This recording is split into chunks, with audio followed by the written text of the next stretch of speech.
Chapter Chicks, and I am here today to do a book review over Small Town Sinners by Melissa Walker. This book was published July 19th, 2011 by Bloomsbury.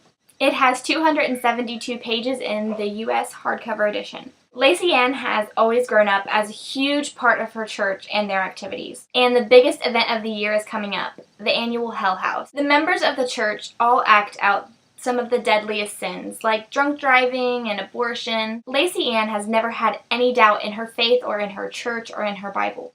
But then Ty comes to town. He has her questioning right from wrong and what a sin actually is. For example, is murdering someone more offensive than stealing? This book is a girl's journey to finding herself in her faith.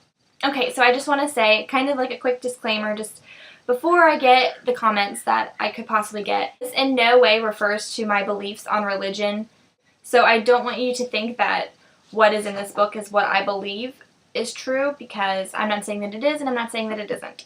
I also just want to say, because I know at first it kind of sounds like it's a very pushy religious book, and I just want to say that it is not at all.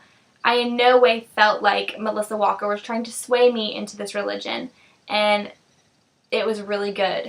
I really enjoyed all of the characters in this book. Melissa Walker does a great job at addressing all religious stereotypes and putting a face behind them in this book. But she does it in a way that's not offensive, and she does it in a way that really lets you see the person behind the stereotype. I think Lacey Ann was a really great character. I thought her struggle was a struggle that a lot of people go through, and I think that this story is a great way to have told that, and I think that Lacey Ann played a great part. I also really liked the supporting characters.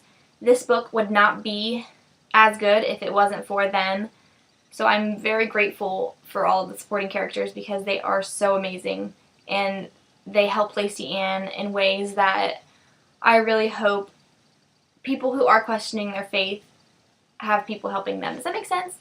I really hope that people are just helping each other and not judging, because that's a big part of what this book is about. Let's talk about the plot. I just want to say that I think this is a very touching book because, like I said, it's something that I think a lot of people who grow up in church actually go through, because there's a point in everybody's life where they stop just believing what everyone tells them and starts questioning it themselves, and I think this is a great way to have addressed that. Now, this book moves very slowly and takes a very unexpected turn, and I really like that because you would think that this is just going to be all about Lacey Ann, and it's not. It's about other people's struggles as well and how other people's struggles kind of affect you, and I really liked that. I also really liked how they showed both sides of sin. They showed the evil side of sin, and then they showed the tempting side of sin as well, and kind of how to deal with the struggles of it, and I really liked that. And you don't have to be religious to read this book in any way. You don't have to believe in the things that the book is saying for this to be a good book, and I really liked that. I thought that it was written very well, and it was, like I said before, it was not pushy. I in no way felt that this was trying to teach me about their religion or tell me that I should be a part of this religion because this is a right religion or anything like that. Basically, this book is not about religion. It's about the characters who are religious, and I wish that I could say that in a better way. I really, really like the cover of this book because it has hair on it.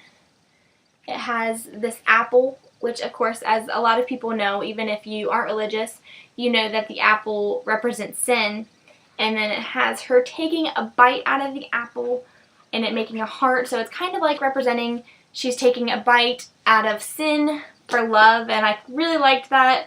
I really liked the representation that's very subtle but very obvious at the same time. I think that the writing was really good in this book. There was a lot of descriptions without going into too much detail, so I can pretty much picture the town and the characters and the setting of this book, and I didn't feel like I was drowned out by those descriptions. Also, doing that it factor thing in this book, although I do not think it would be for everyone, I think that this is for a lot of people. I really liked it, and I didn't know how I would feel about it, but since it is not your typical religion book, I really, really liked it. Okay, so all in all, Check out Small Town Sinners.